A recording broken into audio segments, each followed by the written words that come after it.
Although Sicily has belonged to Italy for 1.5 centuries now, it represents a distinct world. The Italians call it Isola del Sole, the island of the sun. Spring comes earlier here than on the continent. Though the peak of Etna is covered by snow, braver people are already swimming in the sea when fragrant almond, lemon, and blood orange trees are just opening their blossoms. The island, which is over 25,000 square kilometers, is surrounded by the Tira on the north, Ion on the east, and the Mediterranean Sea on the south and west. The 3,300-meter-high Etna, which is one of the few active volcanoes in Europe, rises on the northeast corner of the triangular-shaped island.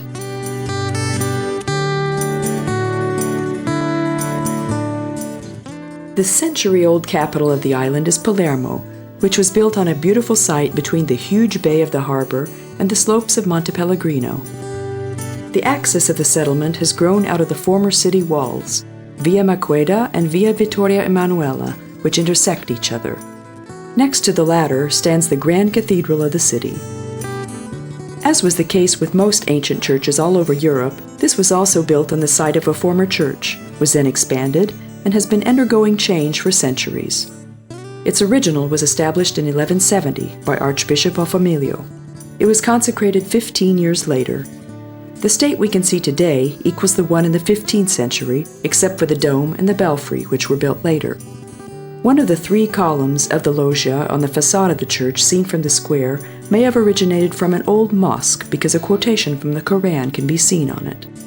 Inside the 3-aisle church, the relics of Saint Rosaline, the patron saint of the city, may be seen. Several monarchs were buried here, including Roger II, who played an important role in the history of the city. At the Archbishop Museum, joining the Minster, a rich collection of sculptures and paintings with ecclesiastical themes is on display. We can see several works of the brothers Gagini, who were local artists and made the sculptures of the sanctuary and altar. And there are some pictures by Giorgio Vasari, who wrote the art history of Italy.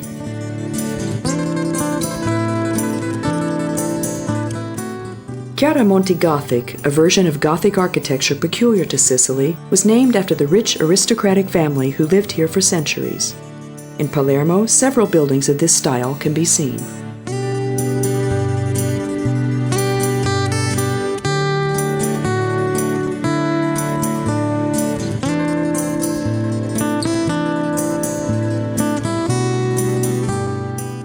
Porta Nuova was opened a few steps from the former royal palace in the former city wall, which today no longer stands. The medieval palace, supplemented by a Baroque wing, was built by Arabians on the ruins of a former Roman fortress. In its park, there's a many-figured group of statues depicting Norman King Roger, reminding us of the 150-year-long reign of the Guiscards. Many pieces of Arab architecture and art were saved, so during their time the Arab Norman style was created, determining the face of Palermo even today.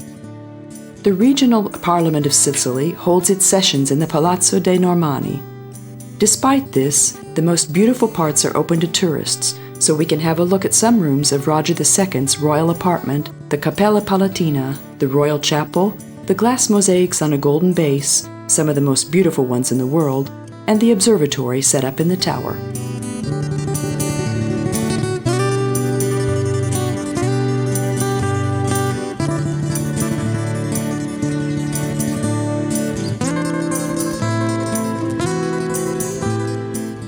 Porta Nuova was originally made to be a triumph gate for the German Roman Emperor Charles V, but instead it seems to be a belfry. Today it stands alone on Via Vittorio Emanuele, marking the border of the city center of Palermo. Outside the gate we can find Cuba, a famous building from 1180, which was the scene of Boccaccio's Decameron.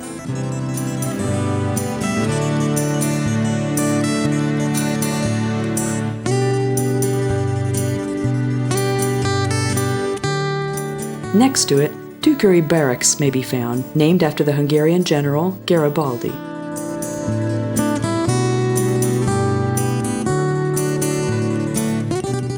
Palermo's morbid site is the Crypt of Capuccino. In the monastery's catacombs with special climate, 8,000 monks' mummified corpses can be seen hung on the walls. In this case, we can hardly speak about supreme peace, not only because of the crowds of tourists who come here to shiver. Quattro Canti means 4 corners. The crossing of the 2 main roads of the city is decorated with the face of a 4-arch Baroque house. The square decorated with fountains and statues is a kind of meeting point and base in the city.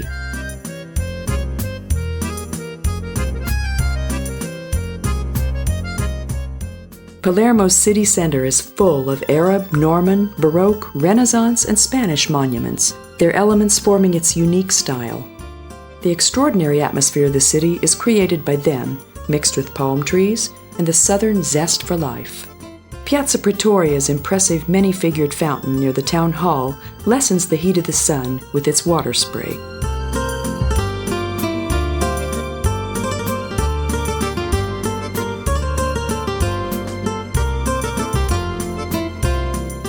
Bellini Square and the theater were named after the composer of Norma. Admiral Roger II had one of its churches built, Santa Maria del Ammiragio. After the Sicilian evensong, the Ligamen accepted the Pope's candidate as their king here. This church and San Cataldo are Puritan compared with Santa Caterina, built in the 16th century and highly decorated in Baroque style.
Palermo's coast is occupied by the harbor, so if we want to swim, we have to go further. If we leave the city towards Monte Pellegrino, passing the Botanical Garden, Parco della Favorita, we soon reach Mondello. The independent small settlement has an abundance of villas and is an elegant place for sunbathing or swimming. More and more beautiful, luxurious Mediterranean villas bear witness to this. Mondello's bathhouse, standing on pails, seafronts with palm trees, and spacious sunny streets are reminiscent of the elegance of the Italian and French Rivieras. The people of Palermo like coming here, and tourists shouldn't miss it either.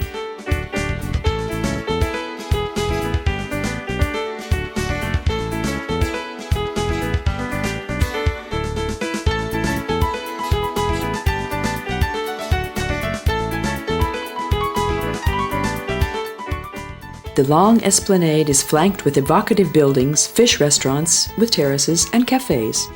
Local people like coming here to fish, but they don't disturb sunbathers, swimmers, or people in boats or paddle boats. The seafront is so long that a vacant space can always be found.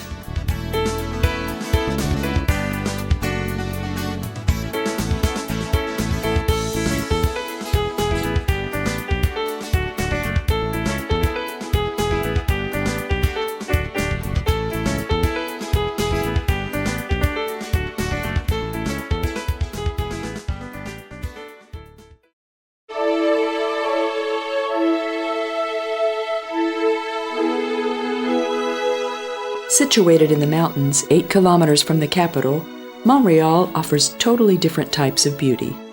It would be difficult to say which is more beautiful and interesting, the cathedral or the cloister of the Benedictine monastery, the Chiostro, which is one of the most appreciated national monuments of Italy. Its beauty, according to experts, surpasses the beauty of the Vatican and the courts of Roman monasteries. The play of light and shadow during the entire day enhances the colors and architecture of the buildings. The diverse colors created by the various tooling of the 228 columns and capitals, the carvings and mosaics, and the court planted with southern flora make the place unforgettable. The fountain decorating the middle of Logetta is a favorite place of tourists and photographers where we can admire the tiny details for a long time.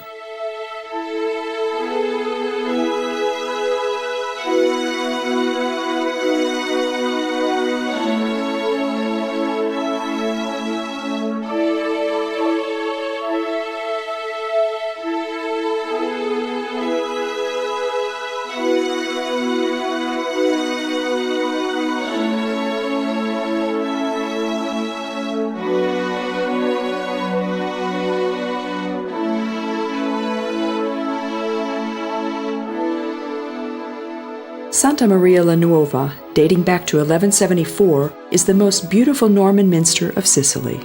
The inner square of the 102 by 40-meter cathedral is divided into 3 aisles by 2 antique Roman lines of columns. In the main aisle, a Gothic triumphal arch separates the sanctuary, behind which the altar apse is closed. The side aisles, because of the projection of the outside walls, turn the layout into a T shape. The floor and a part of the side aisles are covered with marble tiles. The main aisle is covered with 12th century mosaics with scenes of the Old and New Testaments. The sarcophaguses of William I and II stand in the right aisle.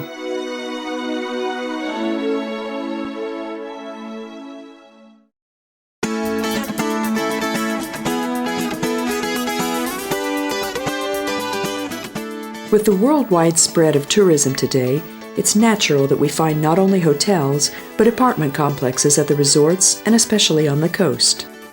These offer vacationers whole flats with a living room, bedroom, bathroom, and a completely equipped kitchen, not only rooms with a shower. The estate of apartments has several places for recreation and restaurants, swimming pools, and shops. 25 years ago, Citta del Mare in Sicily was the first such resort. Its huge flats with terraces, excellent restaurants, and sports fields still attract vacationers. Its main attraction is the 4-level slide system, appearing on its emblem as well, where swimmers slide from one pool into another, finally arriving to the sea.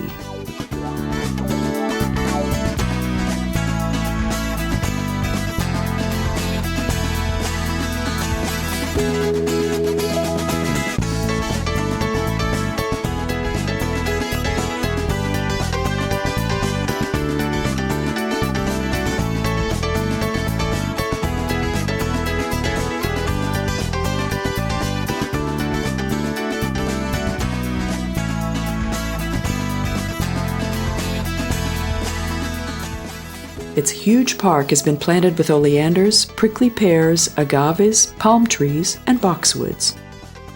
Tennis courts and mini-golf courses, playgrounds, swimming and aqua parks provide entertainment and recreation.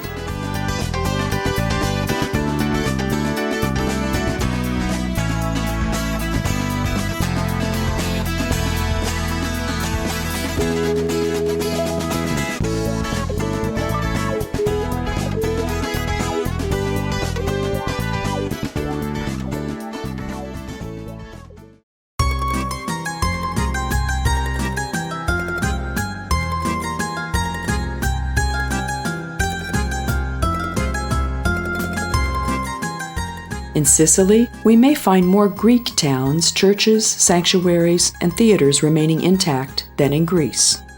Segesta was a Greek town of the natives. It fought several bloody wars with its old enemy, Selinunte. Despite the successive wars, Roman and Arabian ravage, 2 significant buildings survived. The Grecian-style theater was built in the Roman era, but because it has never been converted, it has kept its Grecian style. Its designers composed it in the landscape like scenery behind the stage. If we sit down on the benches in the semicircular rows, a grand view opens in front of us, the neighboring mountains and Castelmara Bay. Italian television likes to broadcast classical music concerts from here. The simplicity of the church, similar to the Acropolis in Athens, as well as its monumentality, are impressive. Its tympanum is held by thick brown columns of Doric style in good condition. It's assumed by archaeologists that its building construction was never finished, maybe because of the Punic invasion.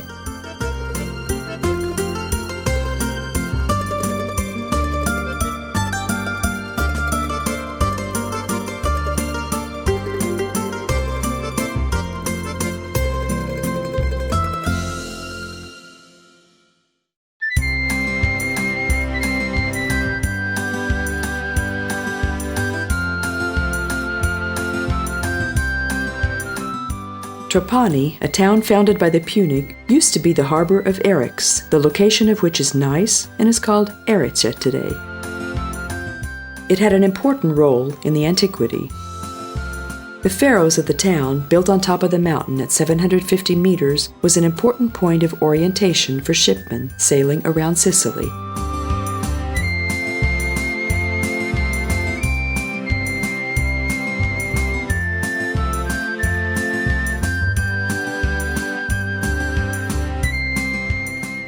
We can often watch the mountaintops attracting the clouds as if they use them as a blanket.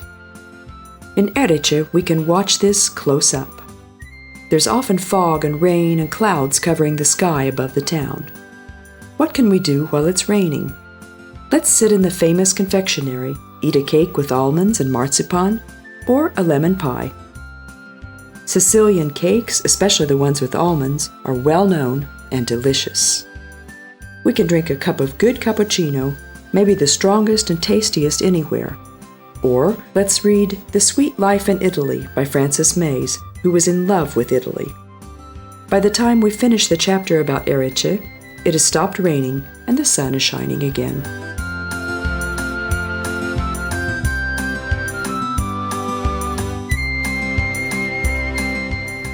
The Citadel Castello Normanno may have been built on the site of the former sanctuary, partly from its stones. Actually, there are two medieval fortresses here, Castello Popoli and Castello Venera. Today, it's impossible to say where one of them ends and the other begins. In clear weather, there's a good view of the fortress and parking lot in the distance. We can see to Montagna Grande and the Val di Mazzaro Mountains towards the inside of the island, on the coast to Schiacca, and in the sea to the nearby Egadi Islands and Pantelleria further away. Today, Erice is a frequent destination for excursions, reachable by car or cable car from Trapani. The town surrounded by walls is not very big, but its alleys are so zigzagged that it's easy to get lost.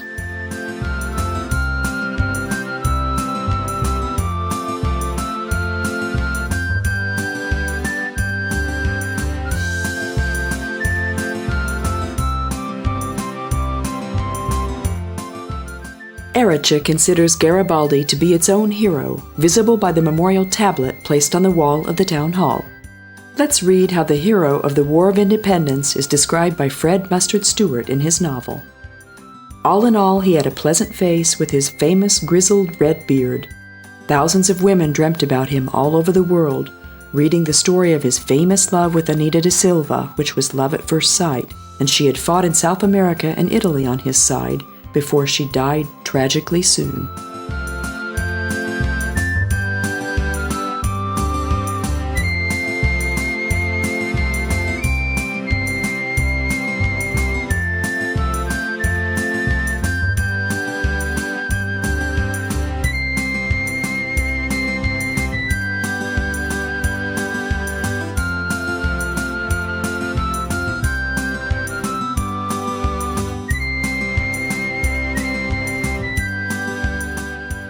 The neighborhood is famous for its salt furnaces. Boatmen and tuna fishermen, if it isn't fishing season, take us gladly from the harbor of Trapani to the Egadi Islands. In one of Levanzo's caves, we can even see ancient drawings in the rocks. In his book, The Found Odyssea, Ernle Bradford thought he had found Goat Island, about which Homeros was writing on Favignana Island, one of this group of islands. Archaeologists excavated a Venus sanctuary as well, which was built in the 6th century BC in honor of the goddess of fertility.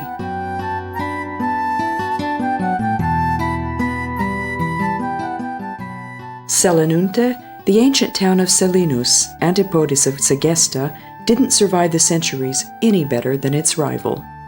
The immensity of the ruins is suggested by the fact that visitors can hire a bike with engine at the entrance. The town was destroyed in 409 BC by the Carthaginian and hasn't been restored since, so it's quite difficult to make heads or tails of the ruins. Selinus was founded in 650 by the Greek. It was the westerlymost Greek colony of Sicily. A part of it had been populated by people of Syracuse, but the First Punic War destroyed it, and what remained was decimated by earthquakes. A part of its stones were used to rebuild other structures. Since the 18th century, archaeologists have researched the history of the town, but they don't know even today which gods were to be honored by the construction of its 8 churches. Working patiently, they try to reassemble the tumbled stones like a puzzle. The majority of this work has been done on a computerized model. In practice, only one church has been restored. It may have been Hera's church. The biggest church, 54 by 113 meters, may have been built for Apollo. Its only still standing column over 16 meters high. Some columns of the remainders of Acropolis are still standing, but the others lie in quite large disarray.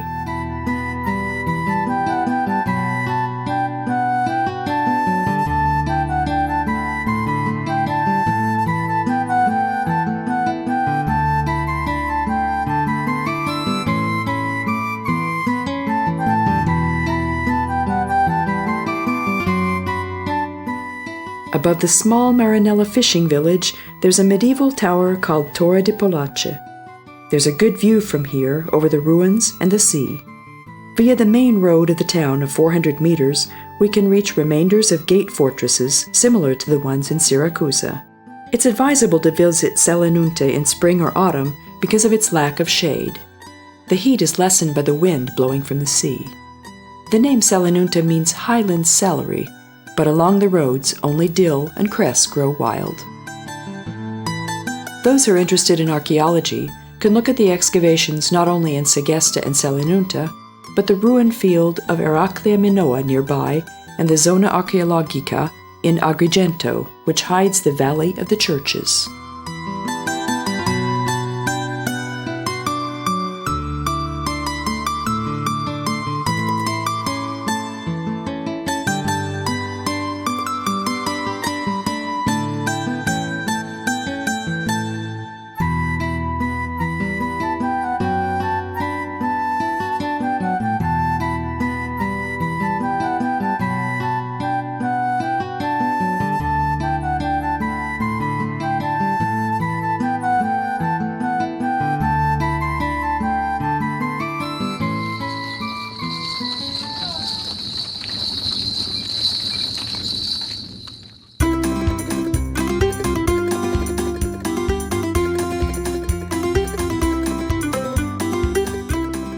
Cefalù is a well-known popular city in Sicily. It was built right at the sea, at the bottom of a rock of about 300 meters. The sideline of its houses, attached to each other as the nests of swallows, actually stands in the sea. So swimmers may have the interesting impression that they're bathing in the yard of an old block of flats, something which can be experienced in 1 or 2 towns in Croatia. In the Sicilian heat, a refreshing drink is advised even for those who came here only to see the sights of the city.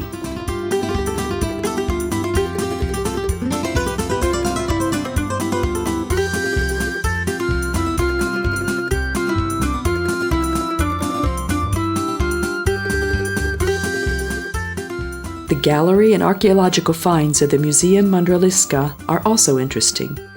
But more genuine is one of the most important Norman monuments of the island, the Minster of Cefalù, which attracts visitors.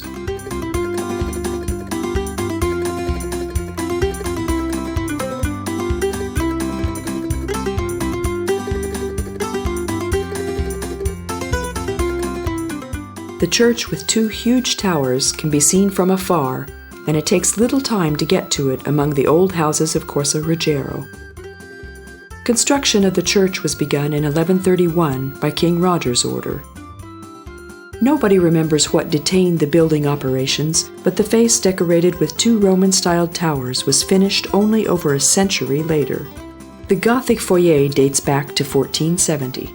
The building is very similar to the one in Palermo in many respects. We can observe the outside wall decorations at the closing of the main aisle, the transept, and the Arabian-style blind arcades.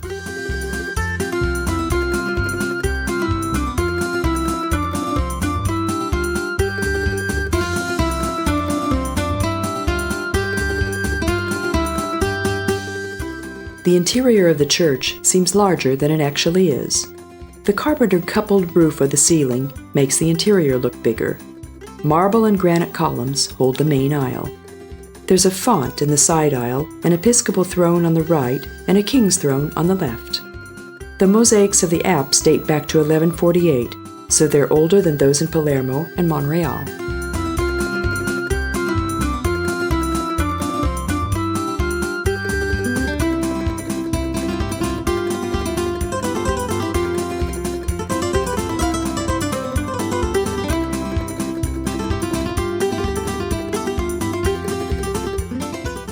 The cloister is also beautiful. Between its column pairs, we can look onto the rock rising above the city, on which the ruins of a Diana sanctuary have been found. Opposite the main entrance of the cathedral, the main road of the city starts, leading to the museum, the most known sights of which are the lion heads of Humeria. At the walls of the Greek city which stood here, the famous battle took place in which the Sicilian Greek beat the Punic army. The ruins of the last Syracusan Greek colony, Tundaris, can be found nearby. The zigzagged narrow alleys, shady squares, stairs, old walls, restaurants with terrace, and small shops of the city evoke a typically Italian atmosphere. After a long walk, we can freshen up at the waterspouts resembling lion heads.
The southern coast of the island is a less visited part of Sicily. Only Modica and Ragusa are worth mentioning. The latter is the departure point of trips towards the inner parts of the island. Ragusa is the capital of the southeast and a county seat. Only the upper Ragusa, built on the site of the Greek Hybla Herea, and the medieval city built adjacent to it are interesting for tourists. Lower Ragusa is a center of asphalt and oil mining. It's a modern industrial city with all its disadvantages. The picturesque Baroque upper city has such monuments as the San Giorgio Church or the Santa Maria della Scava Church, dating back to the 15th century, or the Pro Patria Monument. In his famous work Italian Journey, Goethe writes about the antique monuments of Sicily with enthusiasm. Before and after him, many people have shared this ardor. The diverse sites of the island are due to its mixed history. The native Sicans were conquered by Punic and Greek people. In 212 BC, they were followed by the Romans, who made the island their independent provincia. 1,000 years later, Saracens, that is, Arabian people, arrived. They were beat by the Norman of French origin. After the Guiscard dynasty died out, the German Hohenstauffs, then the French Anjou finally succeeded. The famous folk rising called the Sicilian Evensong dispelled the Anjou. Then, with the help of the Pope, the Spanish Aragonian house gained power, later falling into the Habsburgs' hand. They were succeeded by the Savoya and Bourbon house until the island joined the United Italian Kingdom.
Syracuse is the most southerly city on the Ionic Sea and was founded in 734 BC by the Greek from Corinthus on the island of Ortygia. During its heyday, it was 3 times as big as it is today. Today, the island and the mainland are connected by a bridge. The plays of Aeschylus, Sophocles, and Euripides used to be performed in the Greek theater. Today, we can adore the sunset from its semicircle benches. Archimedes controlled the technical defense of Syracuse, besieged by the Romans with catapults and, among other things, parabola mirrors. The scholar was killed by a Roman soldier who didn't care about Archimedes' famous saying, "Don't disturb my circles." The scholar's tomb is alleged to be near Latomia del Paradiso, a quarry. The huge chasm-like quarry with its collapsed top became well known when 7,000 prisoners of war were imprisoned here. Dionysius Tyrannus heard the prisoners talking to each other in an echoing cave, and the cave has been called Dionysus' Ear ever since.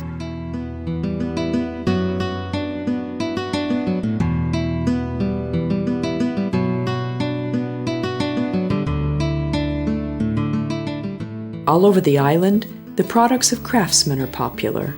In Syracuse, the custom-made products of ceramics are especially popular with tourists.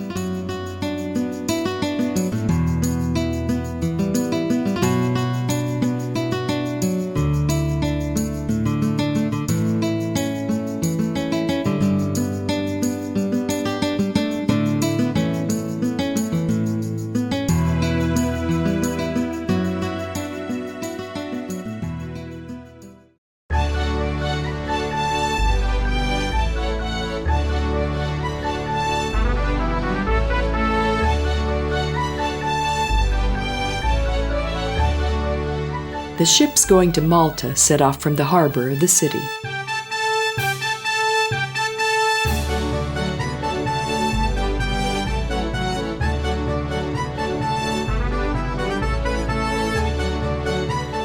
A small alley, Passeggio Arethusa, leads to the harbor, from where the bay is beautiful, especially at sunset.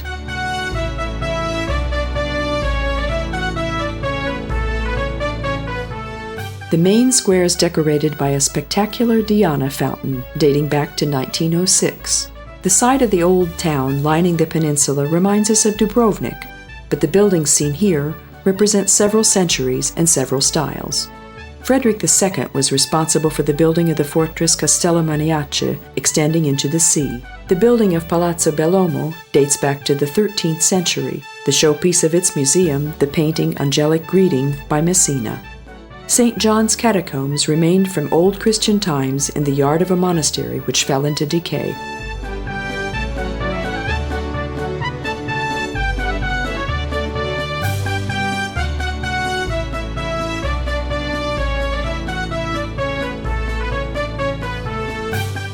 The minster was built on the site of a Minerva church, partly using its remainders. Its exterior parts were converted in Baroque style later on. Some columns of the huge 3-aisle building belonged to the Minerva Church.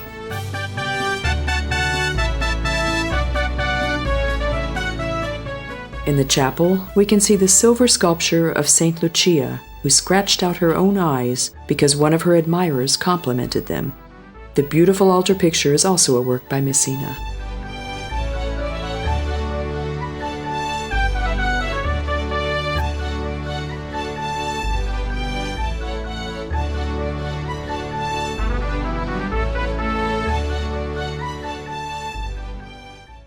Syracuse boasts everything that the other cities of Sicily have.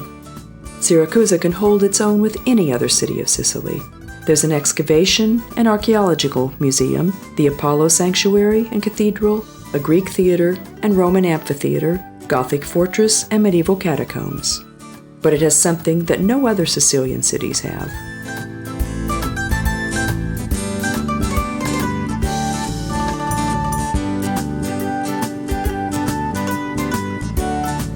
There's a legend about the spring of Arethusa. The nymph was turned into a spring here by Alpheus, the god of rivers. Another curiosity of the place is that in Europe, the papyrus of the Nile, which was planted here by the Arabians, can grow only here in the warm water of the pool.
Giuseppe Garibaldi played an important role in creating a united Italy.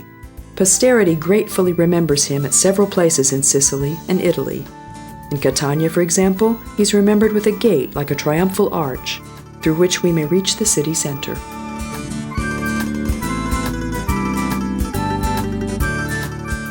Catania is not only a university city, a county seat, an archbishopric seat, a port, but also the gate of Etna.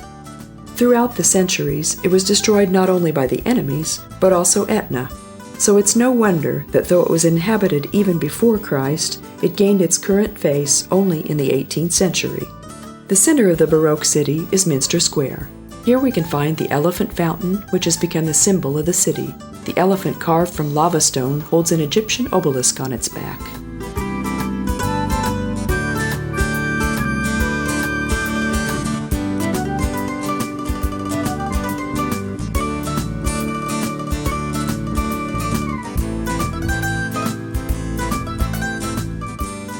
The minster houses the tomb of the famous composer Vincenzo Bellini, who was born in the city. His best-known operas, Norma, I Puritani, and La Sonnambula, are played all over the world. His birthplace, which is a museum today, is a block from here, while the botanical garden named after him can be found in the north part of the city.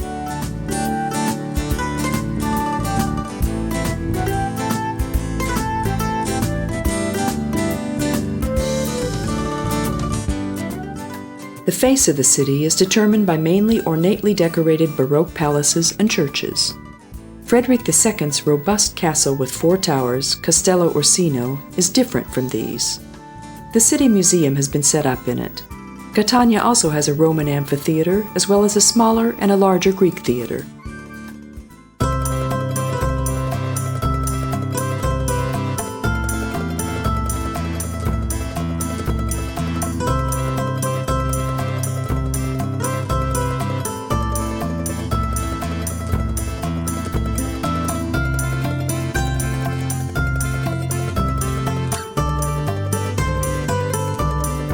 Leaving the center, modern city areas can be found, which are not important in a touristic aspect. At most, tourists who like shopping may be interested in them.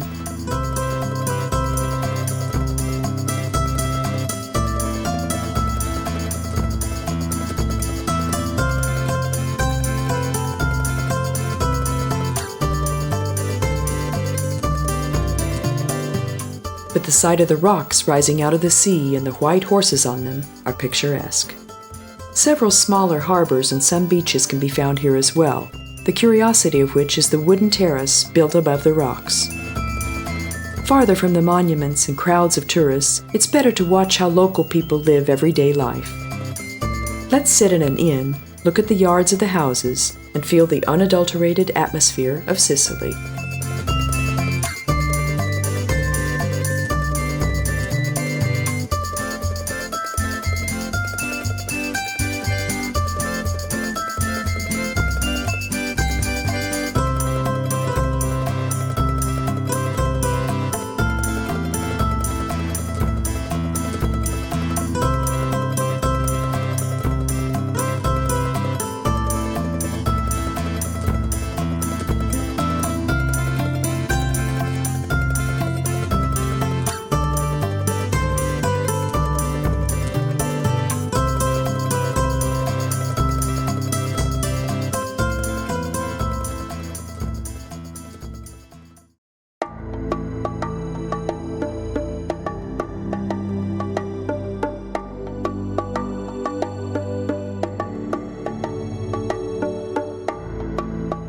The highest active volcano, Etna, can be approached from Europa Catania the most easily. On the top of the 3,269-meter mountain is an observatory which watches earthquakes and eruptions. Earthquakes, seaquakes, eruptions, and lava killed tens of thousands of people throughout the centuries, especially in 1169, 1693, 1886, 1910, and 1929. The latest eruption was in 2002.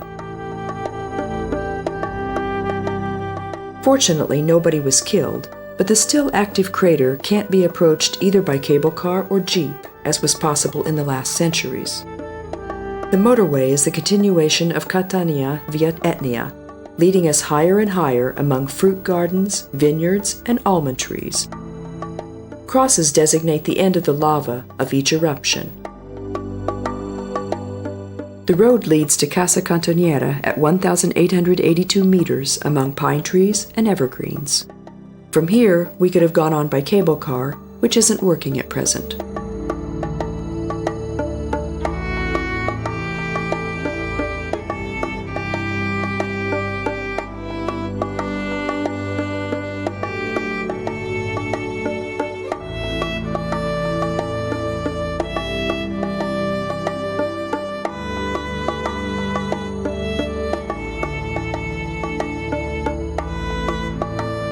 In Europe, there are few active volcanoes, and all 5 can be found in the area of the Mediterranean Sea. The volcano in Santorini in Greece has been inactive for a long time, but it hasn't stopped activity completely. The other 4 emit smoke in Italy. Stromboli and Volcano are near Etna, alarming the people of the Lipari Islands belonging to Sicily. Vesuvius, which buried Pompeii, towers over Naples. It's interesting to watch the creative power and vitality of man and nature. On the solid lava and ash, more and more new fruit gardens and vineyards appear every year, making us forget the catastrophes.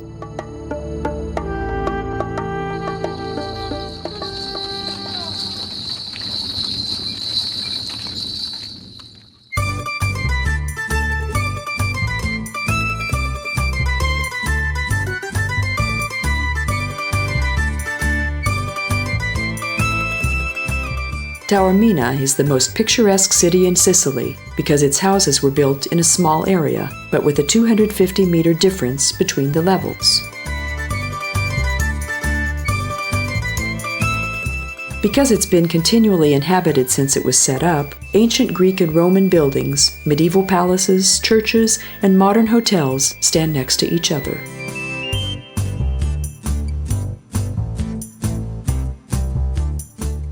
Its citadel, Castello di Taormina, was built on the 400-meter peak of Tauro Mountain.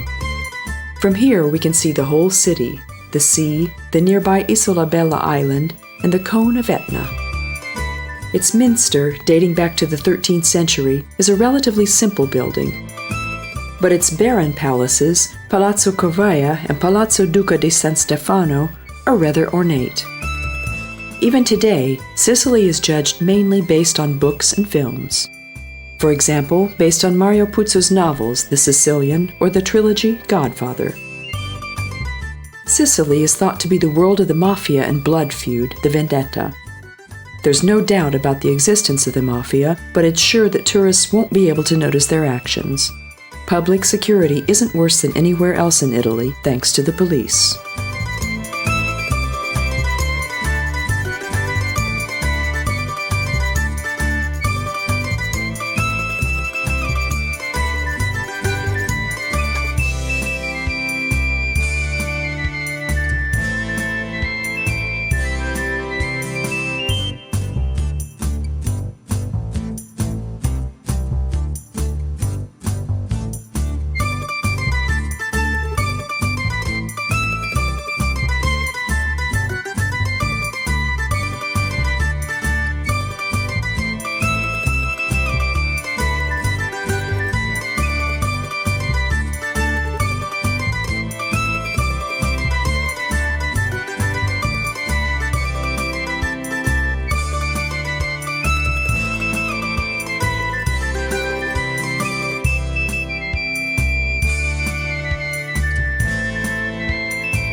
If we're privileged to see a wedding in such an old Italian town, it's inevitable to remember the film Matrimonio all'Italiana. Of course, it was different with Sophia Loren and Mastroianni. Walking along the narrow cobbled streets of Taormina, we can feel the taste of Italy the most. Small antique shops, the small work of local craftsmen, the Mediterranean style mixed with antique elements of the houses, the color and smell of the flowers are impressive.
The best-known site of the town, the former Greek Taorminian, is the Greek Theater.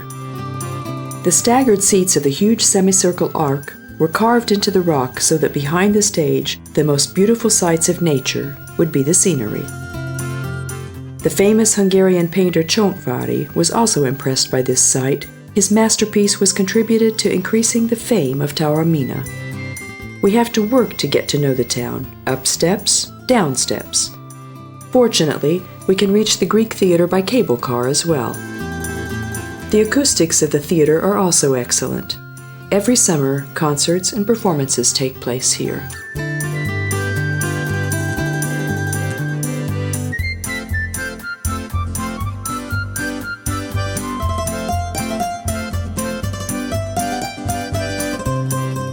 From Taormina, we can go for nice trips to the thermal baths of Ali Terme, the elegant beaches of Forza di Agro or Mazzaro, and some romantic ruins of castles can also be found in the mountains nearby.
If we mention Messina, everybody thinks of Messina Strait. This is the point where we can reach Sicily from Italy by ferry.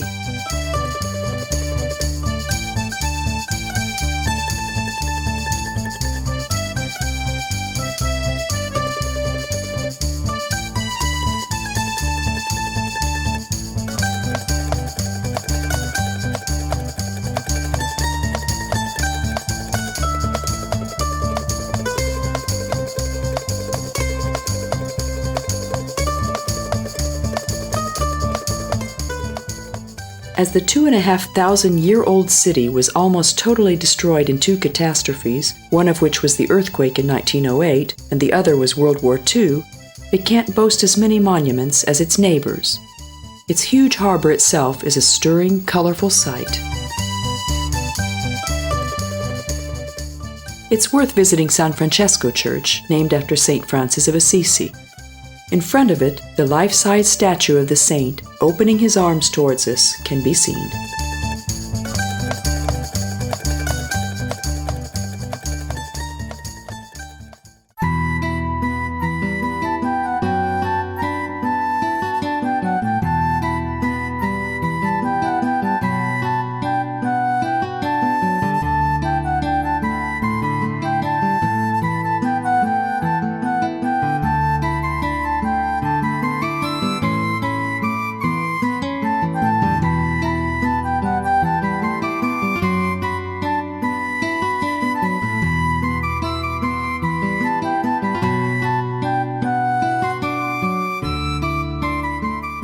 Annunziata de Catalani Church is the only Norman monument of Messina. In front of it, the statue of Don Juan d'Austria, who beat the Greek in the marine battle at Lepanto, can be found.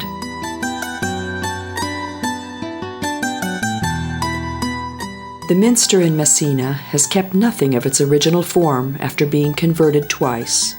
But Montesoli's most famous work, the Orion Well, made in 1547, is very beautiful. The four figures of this well signify the four big rivers, the Tiberias, the Nile, the Ebro, and the Camarones.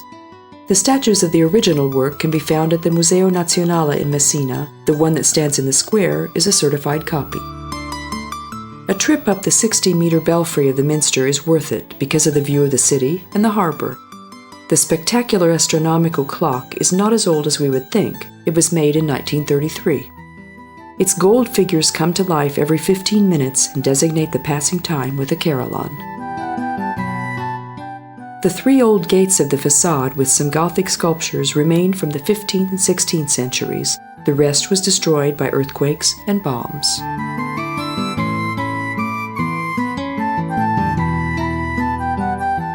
On the dials of the astronomical clock, we can observe the changes of the moon and the stars.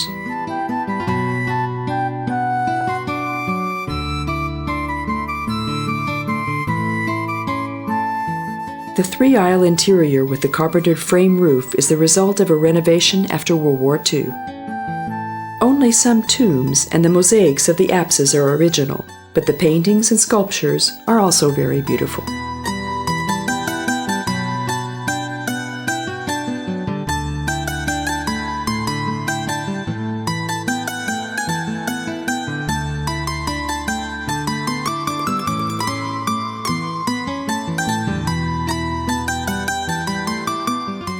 The romantic atmosphere of Sicily has inspired several artists, sculptors, painters, and of course, poets. Up the hill, the donkey team bump, narrow road between two stone barriers. Our northern eyes see an orange, palm trees flowing on the stone walls. Tusculanum, dull sound of a cricket. Cicero listened to it at night. White, cool wine of the cellars. Casanova drank this.